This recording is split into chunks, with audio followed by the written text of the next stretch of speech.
Es para mí un honor dirigir estas palabras en el 110 aniversario luctuoso de Francisco Ignacio Madero González, el apóstol de la democracia. Francisco I. Madero constituye uno de los personajes centrales de la evolución política del Estado mexicano. En cierto sentido, quizás el más importante, debido a su rol como figura de inspiración. Su ideario es aún vigente, su espíritu cívico es ejemplo para la actuación democrática de cualquier gobierno.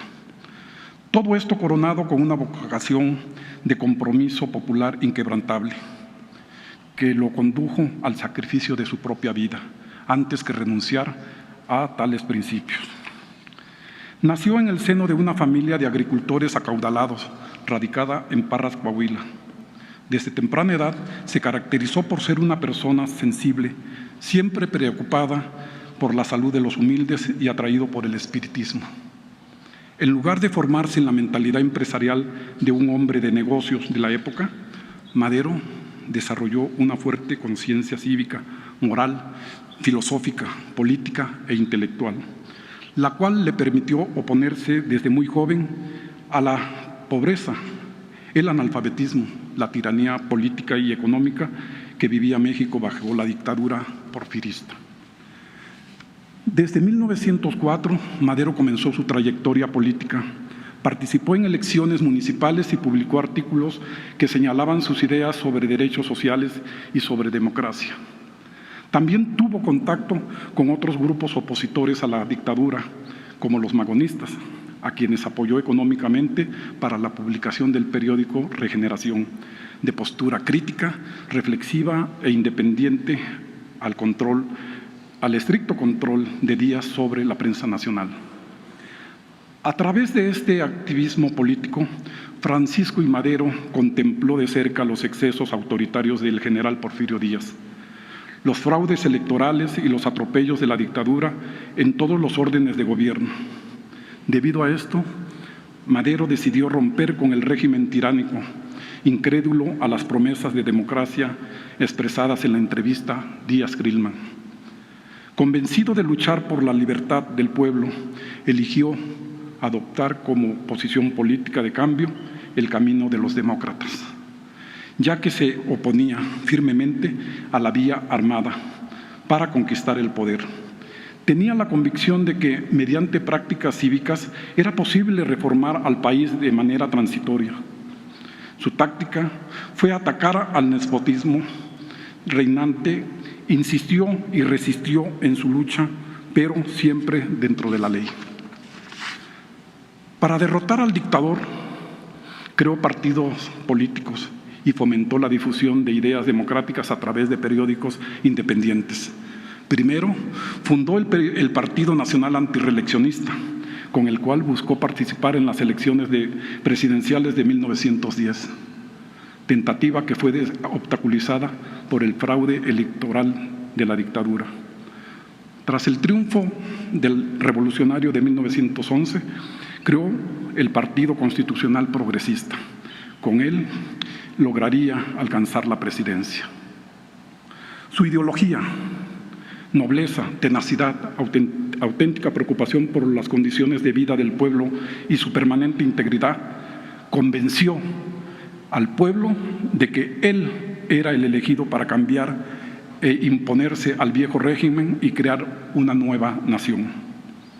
Esto solo lo han logrado en la historia de la humanidad y de México los grandes políticos de una sola pieza, los que poseen el privilegio de tener principios y una moral sólida. Madero fue un claro ejemplo de una conciencia cívica sostenida sobre convicciones libertarias y en el ejercicio abnegado de la lucha por la justicia. Estas son virtudes que todo político mexicano debería intentar emular hoy y siempre. Bajo este contexto de transformación, publicó su obra La sucesión presidencial en 1910. En ella plasmó su visión de la vida pública mexicana mediante la instauración de la democracia, de un Estado de Derecho real, un gobierno apoyado en instituciones, en el establecimiento de un pacto social basado en la búsqueda del mejoramiento de las condiciones de vida de la población mexicana. Además de incluir el lema sufragio efectivo, no reelección, también incorporó la importancia del conocimiento de la historia y la memoria nacional para la creación de una verdadera conciencia democrática. Madero consideraba que México debía tener políticos que conocieran a fondo la sociedad mexicana a través de sus procesos históricos. No recuerdo en la historia moderna de México un libro que haya tenido la repercusión de la sucesión presidencial de 1910. Con él se desbordaron todas las pasiones que la política suele generar en el ser humano y se convirtió en una obra fundamental para destruir a la tiranía. Con este ideario, Madero enamoró a un pueblo. Por él se enfrentó a su familia y a sus amigos, pero también se aliaron muchos otros políticos e intelectuales. Como presidente, Madero ha sido uno de los mandatarios mexicanos más congruentes con su programa e ideario político. Su forma de gobernar estuvo basada en 3 elementos: una conciencia social sensible a los problemas que aquejaba a las clases populares, un espíritu cívico que buscaba reformar al país a través de mecanismos institucionales apegados al más estricto cumplimiento de la ley, y el anhelo de construir una nación unificada y plural cuyos actores sociales resolvieran sus diferencias a través de la libre expresión de sus ideas y la conciliación política. De esta manera, buscó edificar un México más justo y democrático. El 19 de febrero de 1913, Gustavo Madero, hermano del presidente, fue cruelmente asesinado por una turba de soldados en la Ciudadela. 4 días después, tras presentar su renuncia, el presidente Madero y el vicepresidente José María Pino Suárez fueron asesinados, convirtiéndose así en mártires de nuestra historia. En los hechos, Madero es uno de los gobernantes más progresistas que ha tenido nuestro país. Un visionario del poder político al grado de ser incomprendido en su época. Gracias a él, México continúa construyendo un sistema político democrático basado en el ejercicio libre del voto y en el respeto a nuestros derechos ciudadanos, que nos permiten superar las fórmulas autoritarias y antidemocráticas. Miren ustedes la paradoja de la vida. Nadie se imaginó que en el centro penitenciario conocido como el Palacio de Lecumberri, en donde se forjaron las más negras historias de represión e injusticia de nuestro país, el lugar en el que ocurrió el asesinato de Madero sería hoy la casa que resguardaría la memoria de México, el Archivo General de la Nación. El mismo sitio donde se pretendió borrar de la historia a Francisco y Madero es el que hoy guarda todos los documentos que dan cuenta de su lucha inquebrantable por la construcción de nuestra democracia, así como del proceso revolucionario que acabaría con el régimen porfirista. Este patrimonio documental de la nación está al servicio del pueblo de México, como sin duda Francisco y Madero lo hubiera deseado. Un cambio que honra la memoria de nuestro apóstol de la democracia. Muchas gracias.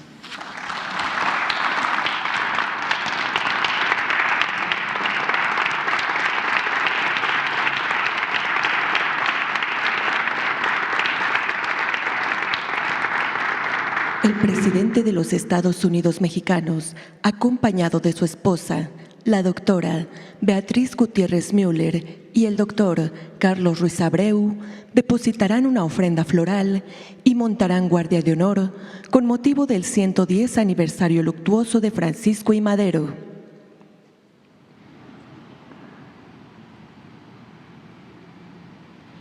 Les pedimos sean tan amables de guardar un minuto de silencio en honor a Francisco y Madero, apóstol de la democracia.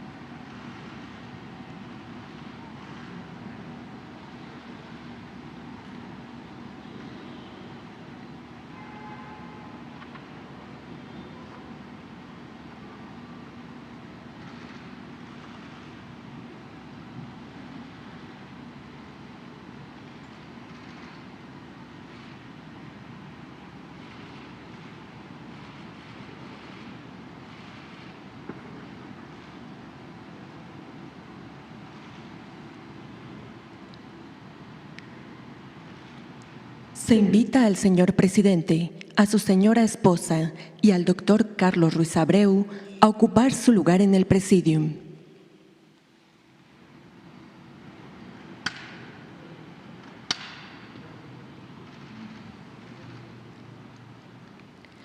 Finaliza esta ceremonia con los honores al presidente de los Estados Unidos mexicanos y comandante supremo de las Fuerzas Armadas.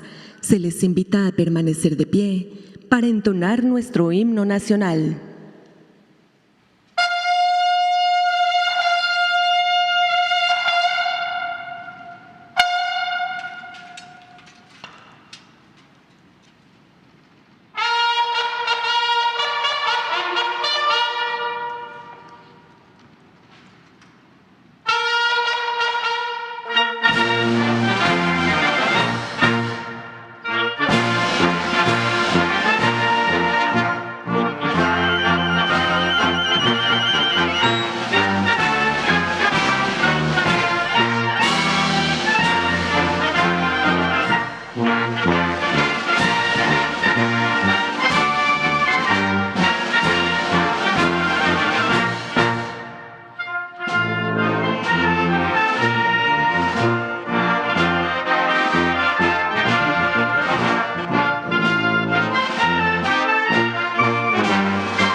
El presidente de México se dirige a la escolta de bandera para despedirse de nuestro lábaro patrio.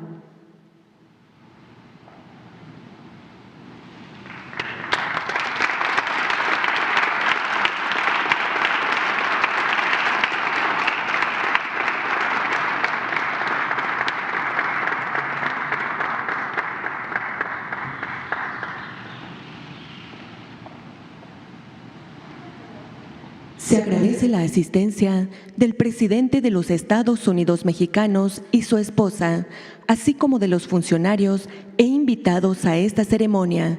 Muy buenos días.